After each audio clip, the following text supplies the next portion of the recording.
had passed, Pharaoh had a dream. He was standing by the Nile when out of the river there came up 7 cows, sleek and fat, and they grazed among the reeds. After them 7 other cows, ugly and gaunt, came up out of the Nile and stood beside those on the river bank. And the cows that were ugly and gaunt ate up the 7 sleek, fat cows. Then Pharaoh woke up. He fell asleep again and had a second dream. 7 heads of grain, healthy and good, were growing on a single stalk. After them 7 other heads of grain sprouted, thin and scorched by the east wind. The thin heads of grain swallowed up the 7 healthy full heads. Then Pharaoh woke up. It had been a dream. In the morning his mind was troubled, so he sent for all the magicians and wise men of Egypt. Pharaoh told them his dreams, but no one could interpret them for him. Then the chief cupbearer said to Pharaoh, "Today I am reminded of my shortcomings. Pharaoh was once angry with his servants, and he imprisoned me and the chief baker in the house of the captain of the guard. Each of us had a dream the same night, and each dream had a meaning of its own. Now a young Hebrew was there with us, a servant of the captain of the guard. We told him our dreams, and he interpreted them for us, giving each man the interpretation of his dream, and things turned out exactly as he interpreted them to us. I was restored to my position, and the other man was impaled." So Pharaoh sent for Joseph, and he was quickly brought from the dungeon. When he had shaved and changed his clothes, he came before Pharaoh. Pharaoh said to Joseph, "I had a dream, and no one can interpret it. But I have heard it said of you that when you hear a dream you can interpret it." "I cannot do it," Joseph replied to Pharaoh, "but God will give Pharaoh the answer he desires." Then Pharaoh said to Joseph, "In my dream I was standing on the bank of the Nile, when out of the river there came up 7 cows, fat and sleek, and they grazed among the reeds. After them 7 other cows came up, scrawny and very ugly and lean. I had never seen such ugly cows in all the land of Egypt. The lean, ugly cows ate up the 7 fat cows that came up first. But even after they ate them, no one could tell that they had done so. They looked just as ugly as before. Then I woke up. In my dream I saw 7 heads of grain, full and good, growing on a single stalk. After them 7 other heads sprouted, withered and thin and scorched by the east wind. The thin heads of grain swallowed up the 7 good heads. I told this to the magicians, but none of them could explain it to me." Then Joseph said to Pharaoh, "The dreams of Pharaoh are one and the same. God has revealed to Pharaoh what he is about to do. The 7 good cows are 7 years, and the 7 good heads of grain are 7 years. It is one and the same dream. The 7 lean, ugly cows that came up afterward are 7 years, and so are the 7 worthless heads of grain scorched by the east wind. They are 7 years of famine. It is just as I said to Pharaoh. God has shown Pharaoh what he is about to do. 7 years of great abundance are coming throughout the land of Egypt, but 7 years of famine will follow them. Then all the abundance in Egypt will be forgotten, and the famine will ravage the land. The abundance in the land will not be remembered, because the famine that follows it will be so severe. The reason the dream was given to Pharaoh in 2 forms is that the matter has been firmly decided by God, and God will do it soon. And now let Pharaoh look for a discerning and wise man, and put him in charge of the land of Egypt. Let Pharaoh appoint commissioners over the land to take 1/5 of the harvest of Egypt during the 7 years of abundance. They should collect all the food of these good years that are coming, and store up the grain under the authority of Pharaoh to be kept in the cities for food. This food should be held in reserve for the country to be used during the 7 years of famine that will come upon Egypt, so that the country may not be ruined by the famine." The plan seemed good to Pharaoh and to all his officials. So Pharaoh asked them, "Can we find anyone like this man, one in whom is the Spirit of God?" Then Pharaoh said to Joseph, "Since God has made all this known to you, there is no one so discerning and wise as you. You shall be in charge of my palace, and all my people are to submit to your orders. Only with respect to the throne will I be greater than you." So Pharaoh said to Joseph, I hereby put you in charge of the whole land of Egypt. Then Pharaoh took his signet ring from his finger and put it on Joseph's finger. He dressed him in robes of fine linen and put a gold chain around his neck. He had him ride in a chariot as his second in command, and people shouted before him, Make way! Thus he put him in charge of the whole land of Egypt. Then Pharaoh said to Joseph, I am Pharaoh, but without your word no one will lift hand or foot in all Egypt. Pharaoh gave Joseph the name Zaphenath-Paneah, and gave him Asnath, daughter of Potipherah, priest of On, to be his wife. And Joseph went throughout the land of Egypt.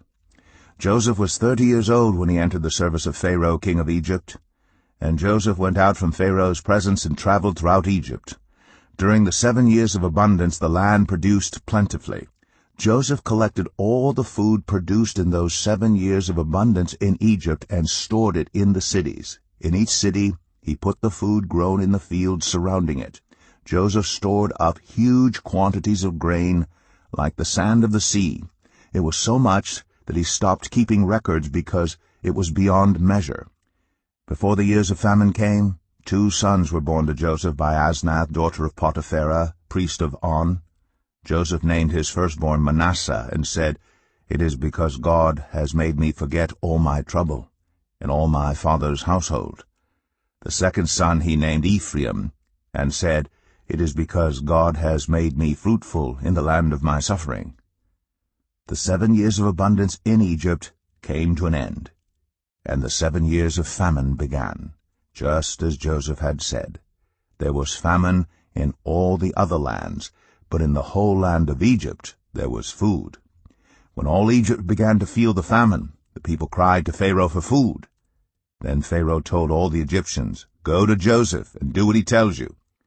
When the famine had spread over the whole country, Joseph opened all the storehouses and sold grain to the Egyptians, for the famine was severe throughout Egypt, and all the world came to Egypt to buy grain from Joseph because the famine was severe everywhere.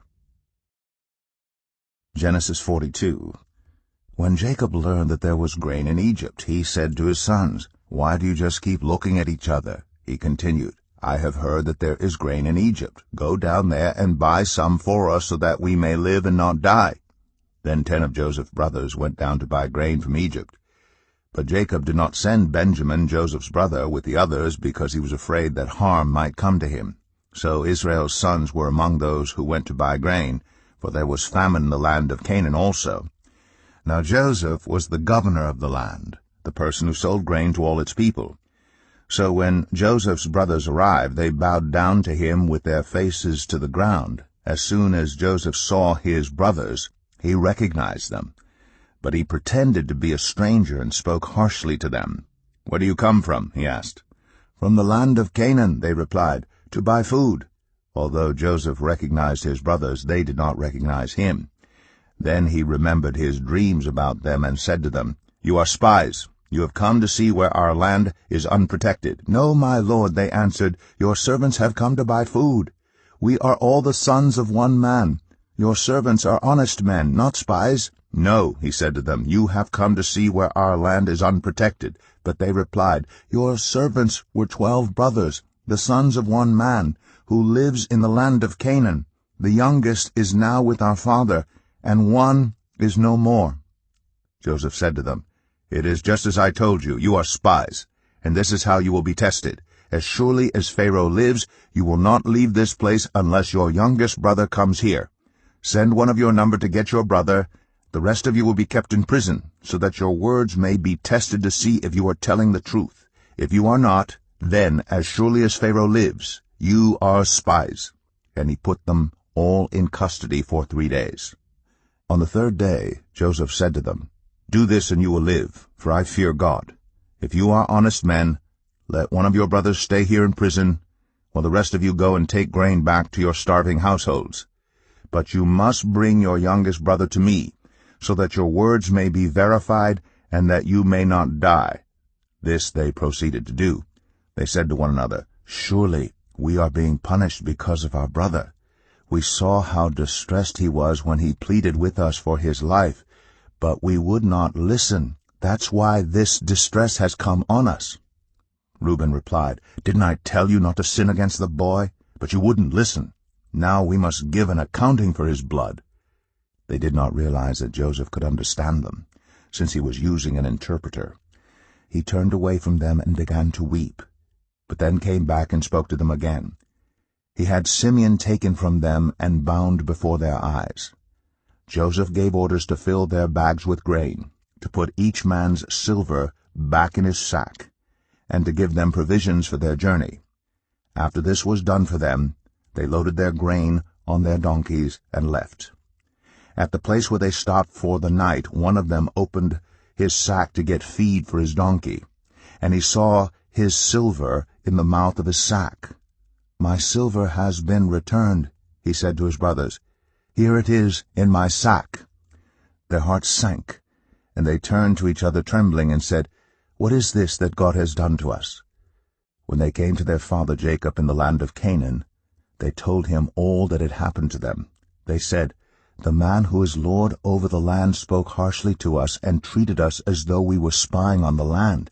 But we said to him, 'We are honest men, we are not spies. We were 12 brothers, sons of one father. One is no more, and the youngest is now with our father in Canaan.' Then the man who is lord over the land said to us, 'This is how I will know whether you are honest men. Leave one of your brothers here with me and take food for your starving households and go. But bring your youngest brother to me, so I will know that you are not spies but honest men. Then I will give your brother back to you, and you can trade in the land.' As they were emptying their sacks, there in each man's sack was his pouch of silver. When they and their father saw the money pouches, they were frightened. Their father Jacob said to them, 'You have deprived me of my children. Joseph is no more, and Simeon is no more, and now you want to take Benjamin? Everything is against me.' Then Reuben said to his father, 'You may put both of my sons to death if I do not bring him back to you. Entrust him to my care, and I will bring him back.' But Jacob said, 'My son will not go down there with you. His brother is dead, and he is the only one left. If harm comes to him on the journey you are taking, you will bring my gray head down to the grave in sorrow.